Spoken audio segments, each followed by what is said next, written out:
So what I want to speak about in this talk is some recent joint work with Daniel Faraco and Sauli Lindberg. It's about the magnetohydrodynamic equations. So I'm considering. Let me see. There's something. I should do something that I can see my own slides. Okay, now it works. So I'm considering in the three-dimensional situation, either a periodic case, which would be mostly considered, but most of the things I'm saying work also on the full space, so no boundary conditions. So there's a velocity field and a magnetic field, and they satisfy the system of equations where the first equation is just the usual momentum equation of Navier-Stokes, coupled with Lorentz force. So this J vector product B is the Lorentz force, J is the current density, which in this case is given by Ampere's law, is the curl of the magnetic field. And so this is the Navier-Stokes equations with an external force given by the magnetic field. And the magnetic field itself satisfies the Faraday system, which is part of the Maxwell system, with an electric field E, which is given by Ohm's law. So in Ohm's law, there's one term which is the cross product of B with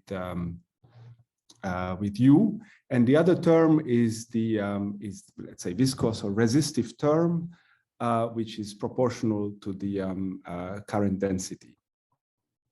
And so one speaks of the viscous resistive MHD equations when nu, the viscosity, and the eta, the resistivity, are positive, and the ideal MHD equations when both of them are zero. Okay, and so I will be mainly concerned with the situation where both are, let's say, first positive and small and tend to zero. And then I want to look at weak solutions of the ideal MHD equations, which somehow reflect at least some of the properties that one might expect or one might see in the inviscid irresistive limit. So traditionally, one rewrites these equations in the following way, using the standard 3D vector calculus identity. You can write the Lorentz force as this one, B dot grad B. So it looks exactly like the U dot grad U term. And if you write out Ohm's law, then you see that the B equation, the Faraday equation, becomes curl of this vector product. And again, sort of dissipative term of the magnetic field.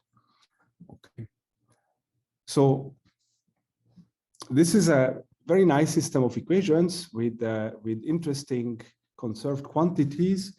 The first one is the total energy, which is the same one as in the Euler or Navier-Stokes case. It's just the L2 norm of the velocity. And here the total energy is the kinetic plus the magnetic energy. But there are two more conserved quantities. One is cross helicity, which is the scalar product of the velocity and the magnetic field. And a third one is the magnetic helicity, which is the scalar product of the magnetic potential A and B. So A is is given by the Biot-Savart of solution of anti-curl of B, let's say. Okay, and so in the viscous resistive case, the energy identities are written in this way. So there is the viscous part, the Navier-Stokes part, and there is dissipation of total energy due to resistivity. This doesn't have a sign, this quantity, but the cross helicity is also, let's say, changing according to the viscosity and the resistivity, and the magnetic helicity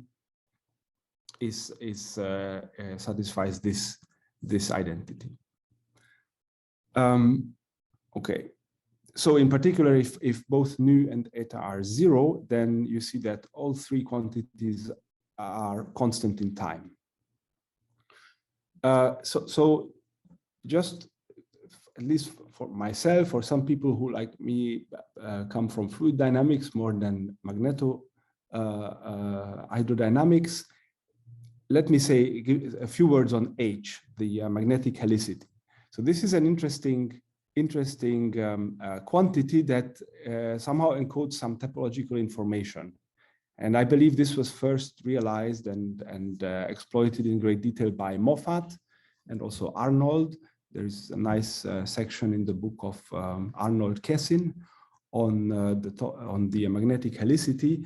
So let me just say three things about it. Firstly, it's diffeomorphism invariant. And the easiest way to see that is to write the relationship between A, the magnetic potential, and B, the magnetic field in terms of differential forms. So if I write a one form for the magnetic potential A, then the D of the exterior derivative of alpha corresponds to the vector field B in the same way as I'm making this identification here with A. And then the scalar product of AB dx times the volume form is alpha wedge d alpha. So you see that this integral of A dot B is something that doesn't depend on coordinates. It's a diffeomorphism invariant expression. Another interesting property of H can be seen when you evaluate it on very particular vector fields. So maybe I should also say that the magnetic helicity doesn't really depend on the hydrodynamic part of the equations. It's just something, a property of the magnetic field B. Okay, so if you consider a magnetic vector field B that has a certain flux phi on a very thin tube, zero elsewhere, then one can calculate that the helicity of this vector field will be 0. Whereas if you would take two thin tubes, one with flux phi 1 and phi 2 that are linked, then this helicity would be 2 times phi 1 times phi 2. And more generally, it would be 2 times the linking number of the two curves or two tubes times phi 1 times phi 2. Okay, so this is and in general, for this integral quantity, it gives a sort of asymptotic or average linking of all the field lines contained in the magnetic field B. And the third comment I want to make is that you can rewrite the B equation in the ideal case. Let me just go back to it. This one. So here dTB is equal to curl of B cross U would equal 0 in the ideal case. And you can rewrite this in this way, which is reminiscent of the vorticity form of the Euler equations. And so it's also natural to expect, and there is a complete analog of the Kelvin circulation theorem. So it means also that apart from the magnetic helicity, this integral, there are also other local conserved quantities along the flow, subhelicities, just like in the 3D Euler equations. But the magnetic helicity is the only integral quantity. Okay, so in MHD turbulence, and I'm going to be very brief about this because it seems to be a huge subject, and people don't completely agree about what is true and what is not true. But one thing that people consider is Taylor's relaxation hypothesis. So if the viscosity and the resistivity goes to 0, then one observes in experiments that there are two different time scales. on a short time scale, the kinetic energy of the turbulent plasma goes to 0. And on a much longer time scale, the magnetic field will relax to a global minimum, which is then given by, since there is no more kinetic energy, it's just given by, okay, so this is the what is remaining of the total energy. It's just the magnetic energy, and but the magnetic helicity remains a constant over this larger time scale. So essentially, one can imagine that that on this longer time scale, the magnetic energy relaxes to its global minimum, subject to this constraint. And so this is a classical variational problem that was solved by Voitier in the 1950s, and he derived that the minima of this variational problem are Beltrami fields. Right? This lambda here is a constant. It's the Lagrange multiplier corresponding to the constraint. Okay. Now, this is in some cases questioned, that there is a global minimization process. And I believe there are also some examples, experiments, and also numerics where people don't observe this. But still, in many cases, it is observed. And so one of the important questions ever since this work of Voitier and Taylor was to understand the mechanism for this two time scales, especially this global minimization. And so one of the early ones I believe this was still in the 1950s, was by magnetic reconnection.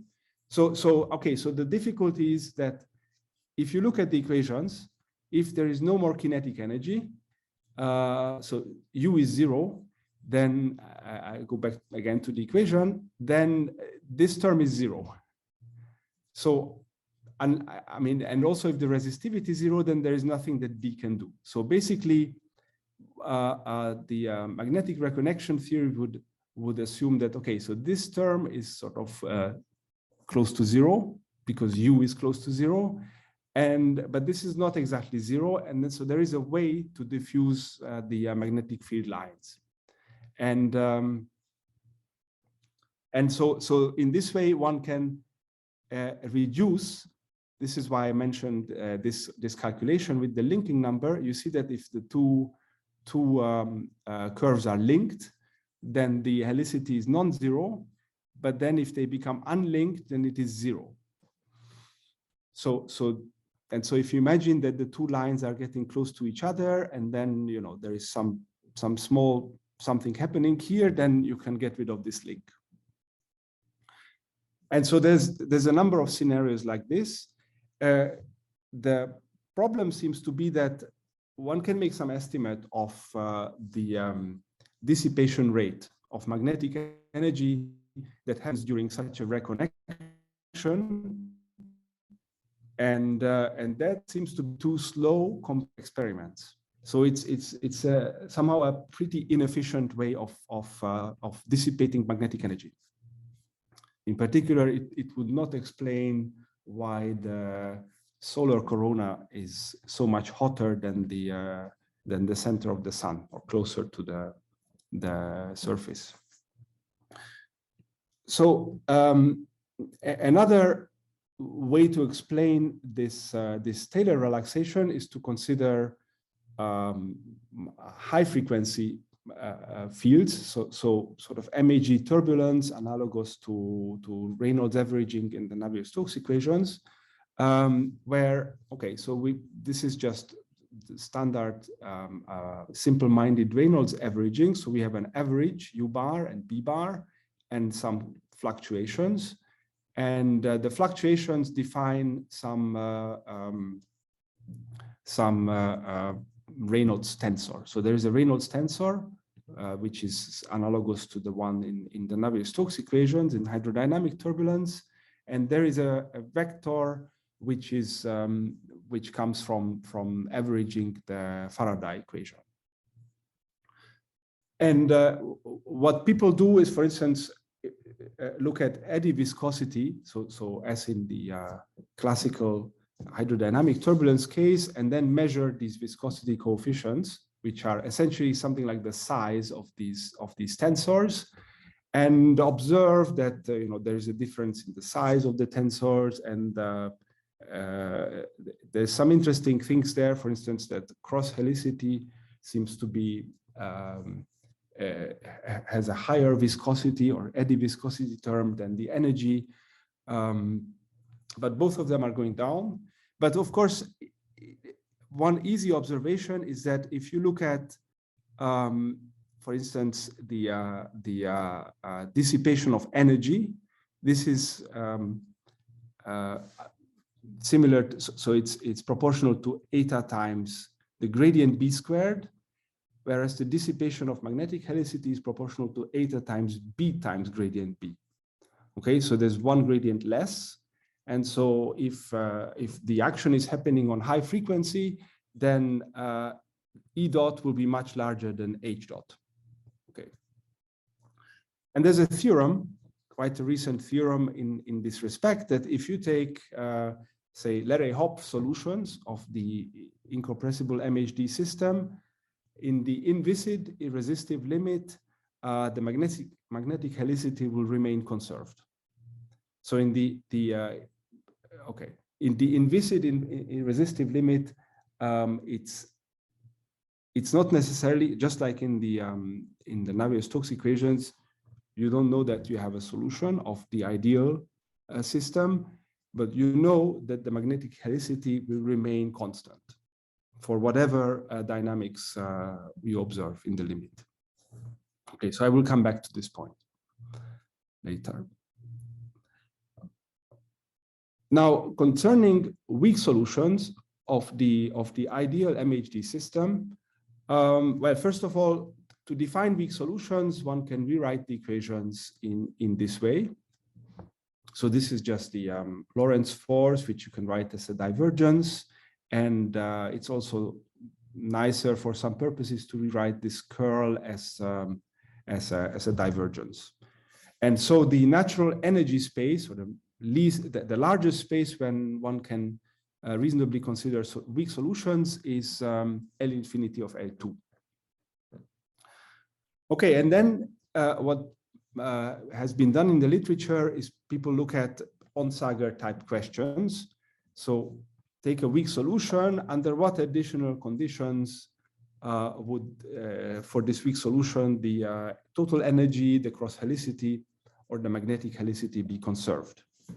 And the result, so this has first been looked at by Kaflish, Clapper, and Steele in 1997, and they proved pretty much by the argument of Konstantin Iteti for Euler that if velocity and magnetic field are in this Besov space, so alpha derivative, alpha has to be at least 1/3, bigger than 1/3 in L3, then the total energy and the cross helicity are conserved. And they also proved that the magnetic helicity is conserved already if alpha is positive. But this was later improved by Kang and Lee, who showed that magnetic helicity is actually conserved as soon as you have L3 integrability in space-time. So no derivative at all necessary. Now these results can be easily seen by looking at the, so I've just read it, you multiply the equation, the momentum equation by U, the B equation by B, and play around, and you get these equations. So these are the local forms of the conservation of total energy is the first one, cross helicity is the second one, and magnetic helicity is the third one. And if you want to understand under what conditions will weak solutions satisfy the conservation laws, you have to make sure that what is inside the divergence here makes sense. Okay, so this term has to make sense. Okay, and so sorry, you have to So you have to be able to write it this way. So when you multiply, you have to be able to pass the u inside the divergence. And so, okay, so you have one derivative. So you can't get rid of this derivative that side. Otherwise, it would be a different ballgame. But you have to just count the number of derivatives in this term and the number of terms. So you see you have 3 terms, 1 derivative, so you need 1/3 derivative. That's the rule of thumb. Here we also have 3 terms, 1 derivative. And here you have, again, 3 terms and 1 derivative, but you have a -1 derivative. So you can get rid of the derivative.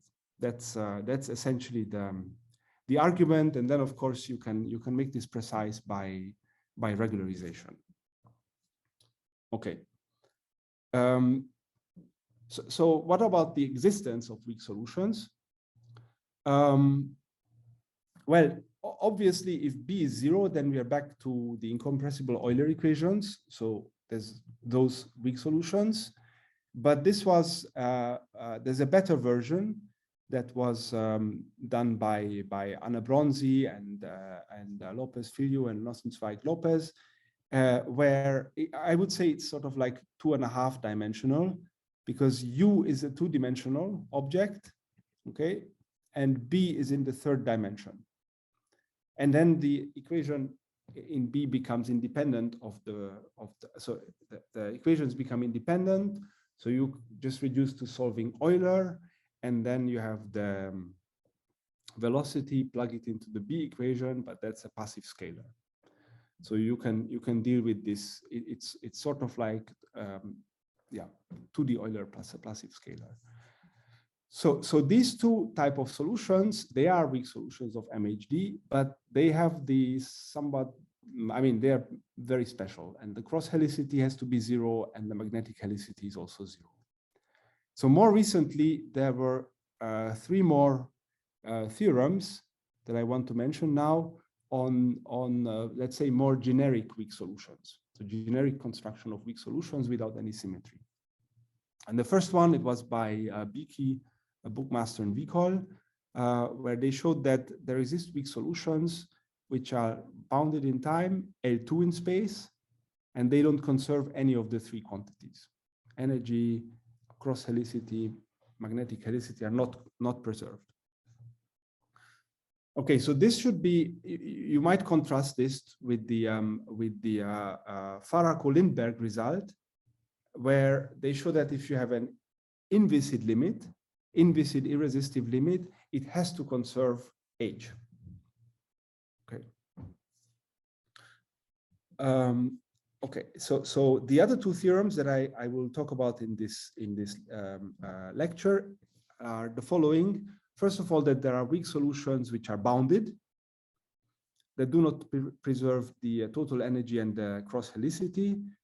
But of course, they have to preserve the magnetic helicity, because the Kang-Lee result, I mean, as soon as they are L3, they have to preserve H.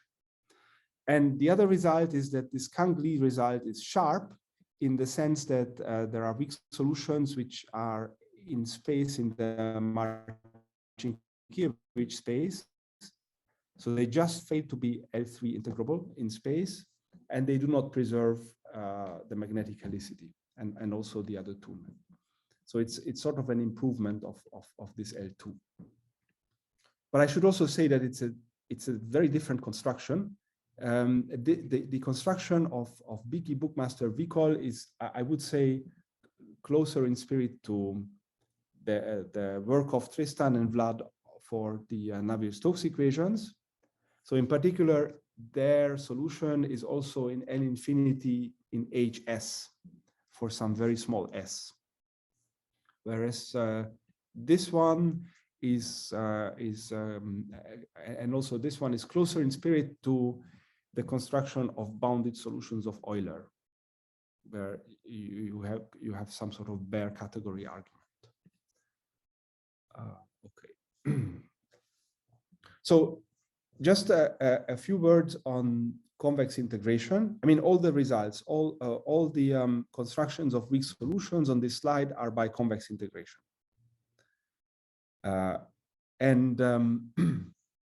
So what is convex integration? Well, in a nutshell, what we want to do is construct a sequence of approximate solutions. They are approximate in the sense that there is an error term. For instance, this would be the momentum equation. I've not written the magnetic part. And this R should converge to 0. And you want to make it, you want to get it to become smaller by a high frequency ansatz. Okay. And so the ansatz, the main part of the argument is to choose this UQ plus 1 to be UQ plus something that depends on a high, that it lives on high frequency. Okay, and so and the same for the magnetic field. And more precisely, so why high frequency? Well, it is supposed to that if you calculate the take some sort of high frequency ansatz, fast oscillating ansatz W, and then you plug it in, then you will get this type of term. From the U tensor U, there will be this term W tensor W, and W is high frequency, but W tensor W will have a low frequency part. It's the high to low interaction in the Fourier language. And that low frequency part is supposed to cancel the previous error. Okay, and what is remaining is going to be the new error term. And there are other terms, but if I mean, this is the main term one has to be able to deal with. So this means essentially that one is looking for some sort of ansatz W, which has average 0, so it's a periodic vector field with average 0, and the average of its so W tensor W is equal to the previous error. So it will depend on this fast frequency variable and also on the slow variables. Okay, so this is just in a nutshell. So one way to, so this is very basic. All of this has been done for Euler over 10 years ago. And then there is, once you get into like more regularity, you have to worry about this other part, which I called less important terms. But this is the basic. So if you face an equation and you want to use convex integration, you have to understand this part first. And then a way to think about this is to think of what I call weak stability, which would be the following. So say instead of fixing some frequency lambda and some function W, just think of it as a sequence with lambda going to infinity. And then the high frequency essentially just means that we have weak convergence to 0. And then the question, so the tensor product should converge weakly to UQ tensor UQ plus RQ. Okay, so this is just another way of stating this in terms of weak convergence. But the point about this question of weak stability is that in addition, they have to solve a certain equation, a certain conservation law, this dt plus divergence plus gradient. And so that may lead to some additional issues. It doesn't in the case of Euler, but it does in the case of MHD. And that's the main point of my talk. So anyway, once this issue is solved, the type of result that one will get is something like this for Euler, that if you start with a solution of this relaxed system, where I have R here, and R is strictly positive, so I call these strict subsolutions, then there exist weak solutions of Euler whose kinetic energy is equal to the kinetic energy of this U bar plus the defect. So this R basically denotes or encodes all this W tensor W coming from the fast frequency part. And moreover, there is a kind of what is called H principle, so that there's a sequence of such weak solutions. So it's not just one single one, there's a whole sequence, Uj, which converges weakly to U bar. Okay. And I should mention that what is on this slide is also true for Hölder continuous solutions, but this was the Onsager conjecture, and of course, solved by Phil Isett, and this H principal part. So okay. So but we are not there yet with MHD. So what happens in MHD is that there is this Faraday system, and there is an additional structure that you don't see in Euler, which is just the diff-curl lemma. So here is the Faraday system, dTb plus curl of E is equal to 0 and divergence of B is equal to 0. Okay, so this is exactly like, if the standard one is if you didn't have the dTb term, that's curl of E and divergence of B. That's the diff curl structure. But so the statement is the following. It's down here, the diff curl lemma, that if I have a sequence of solutions of this Faraday system that converge weakly in P prime in the electric field, and whoops, this should be a B, the second one. And in P in the magnetic field, then the scalar product will converge as a distribution. Okay, so in general, the scalar product of two weakly convergent quantities does not converge to the correct limit, but in this case it does. It's because there is this additional conservation. And okay, so this is maybe less standard, the time-dependent version. But the easiest way to see that is using the differential form formalism. So so we can encode B and E in a single two form. So now this is a two form in 4 dimensions. So space-time, 4 dimensions. And then the Faraday system, this F, is equivalent to just saying that that this omega, this two form, is exact. Sorry, it's closed.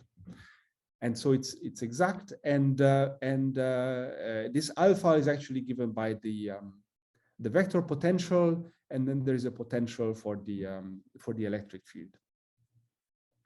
Okay, now in the case of MHD, so far I've not talked about MHD. Here B and E are not related, but in the case of MHD, the electric field, or ideal MHD, the electric field is the cross product of B and E, and so E dot B is 0. And in particular, so this E dot B can be written as the wedge product of omega with itself. And so basically, the ideal Ohm's law implies that omega wedge omega is 0. So we have this one, d omega is 0, and omega wedge omega is 0. So this second one means that omega is a simple two form.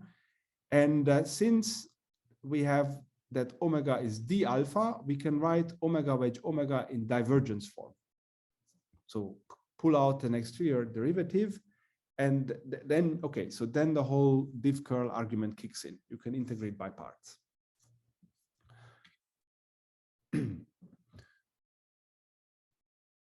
So, okay, so here, and okay, so what happens to the magnetic helicity? So you have, I mean, formally this identity that the time derivative of the magnetic helicity, whenever you have a solution of the Faraday system, is given by the scalar product of E and B. And then it's not very difficult to show that if you have a weak solution, so here you see it's a linear system, so I can have a weak solution in, even distributions. And suppose I can make sense of this additional identity, that the scalar product is 0, that they should be pointwise almost everywhere orthogonal. Then you might wonder, is helicity conserved? And it will be if they are Hölder dual. So if B is in LP and E is in LP prime, then H is conserved. And I just want to point out that H is well defined by the Sobolev embedding as soon as this P is at least 3/2. Okay, so this is a simple lemma check by approximation because we have a linear system. But now, okay, so the first theorem we proved is that, okay, so the following: take any piecewise constant weak solution of this Faraday system. So this B bar, E bar are bounded and piecewise constant. Then for any P, there is a piecewise constant weak solution of the Faraday system, which is in this has this integrability. So B is in the Marcinkiewicz space LP infinity, E is in the Marcinkiewicz space LP prime infinity. Pointwise, almost everywhere, they are orthogonal. And the magnetic helicity of B is equal to the magnetic helicity of B bar, almost everywhere, for almost every time. So notice that for the B bar, E bar, I just have a solution of this Faraday system, but I didn't assume anything on whether they are orthogonal or not. Okay, so the magnetic helicity corresponding to this B bar doesn't have to be constant. I mean, you might also say you start with the B bar and then just implicitly solve for E bar. Okay, so it's any time-dependent divergence-free vector field. Okay, so this could be anything, and the theorem says that then the magnetic helicity of B can also be anything, even though the B does satisfy the this generalized Ohm's law, but the integrability just fails. So this theorem shows that that this previous one is sharp.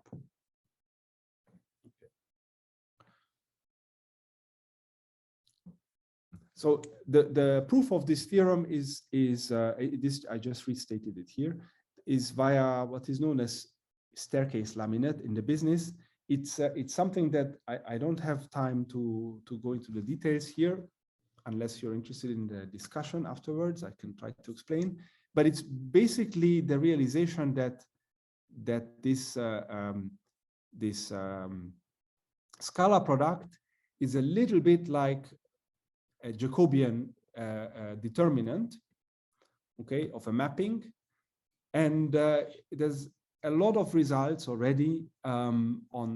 I mean, people have looked at that. So if you take, let's say, in two dimensions, so I have a mapping, this capital U from a domain in R2 into R2, then if it's regular enough, I can write the integral of the Jacobian determinant. It's just equal to the area of the image, or signed area more generally, if the determinant changes sign. But this is only true if the gradient is sufficiently integrable. Okay, so in particular, if it would be L2 in 2 dimensions, that would be enough. It's a quadratic expression here. But if I'm just below L2, so this is L2 infinity, again the Marcinkiewicz space, then this fails. And there's a bunch of examples like this. So this was first introduced by Dani Farako in his thesis. It can be applied to study the LP theory of elliptic systems, and that's what we did here, or to Berling-Alfors transforms. So this is more geometric function theory. Okay, and it's essentially the same idea. Okay, so this is more or less the Faraday system. You need this amount of integrability. And by the way, let me also say that coming back to this point, you see if P is 3, then P prime is 3/2. Okay, and if B is L3 and U is L3, then E is L3/2. So the Kang-Lee result is in some sense a special case of this lemma. And also the Farako-Lindberg result on the implicit limit is somehow closely related to this lemma. Okay, now coming back to MHD, there is also the hydrodynamic part, but this little analysis on the Faraday system motivates the following sort of relaxation. So this is relaxation in the sense of, let's say, like weak convergence or Reynolds averaging, but now with a little bit of extra information. So we have a Reynolds stress term, which is the same as in the Navier-Stokes or Euler equations, which comes from the sort of fluctuations in high frequency fluctuations in U and B. And there, but the other part, what is coming from the U cross B, I will just write it as a electric field E, which has just a condition that it has to be perpendicular to B.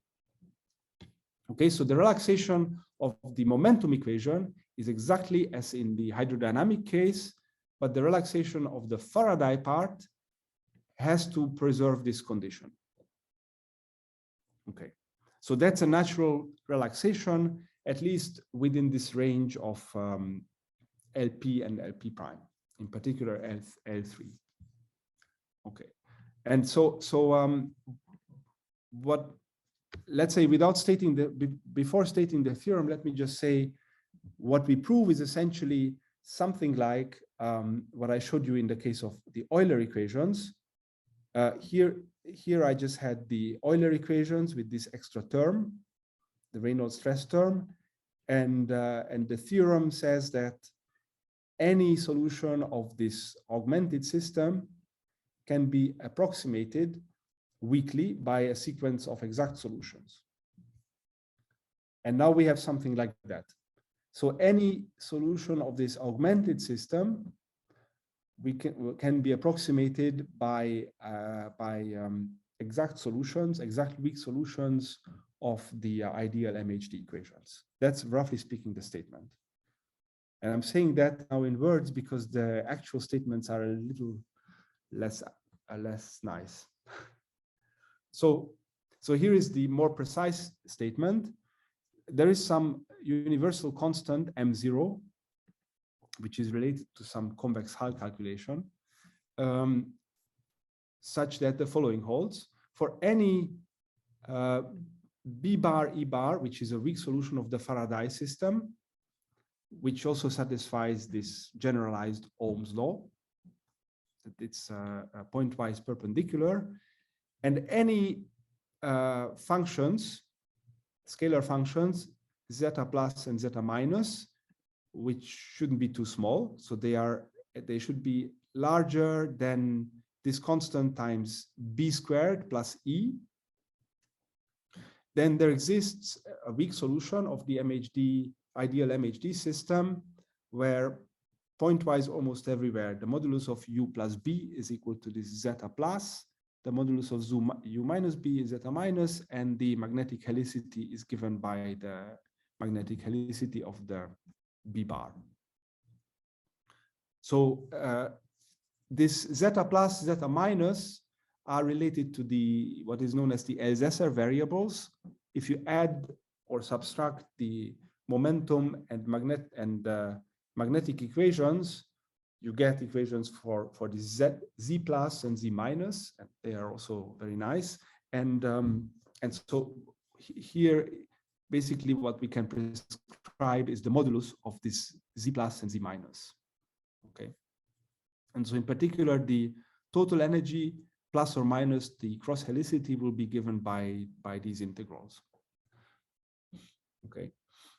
So there are two instances of this theorem. One, I'm still not, it's not exactly precise the way I stated it, because I said here reasonable, and I also didn't state anything about the integrability of BE. It's not so important what is the integrability for the statement, because it's piecewise constant and you can work in each single subdomain where it is constant. The important point is that the integrability of the final weak solution, UB, is going to be the same as long as, you know, this zeta plus and zeta minus are, you don't make them too large. So they are going to be comparable to the size of the B or the square root of E. And so the integrability of the U and the B will correspond to the integrability of the B bar. So in particular, if I'm in the good situation where magnetic helicity is conserved for the B bar, E bar, then it will still be true for the U and B. And if I'm in the bad situation, this counterexample case, then the U and B will also be in that bad situation. Maybe I skipped this slide just because I'm looking at the time. Okay, so there are two corollaries of this lifting theorem. So here lifting, I call this lifting because we start with a solution of the Faraday system and we lift it to include velocity and this hydrodynamic part. So one easy consequence of that statement is that we can find or construct weak solutions which are bounded of the ideal MHD system, where the total energy is a prescribed function of time, the cross helicity is a prescribed function of time within some bounds, and the helicity, magnetic helicity, is a prescribed constant of time. Okay, this has to be constant because we are in the sort of good case. U and B are bounded. And the other consequence is that,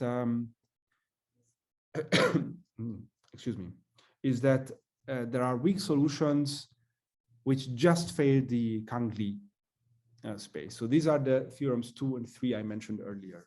So they are bounded in time and in this Marcin-Kiewicz space, so just fail to be L3 integrable, and magnetic helicity is not conserved. Okay, so I think I will stop here, and thank you for your attention, and I'm happy to answer any questions.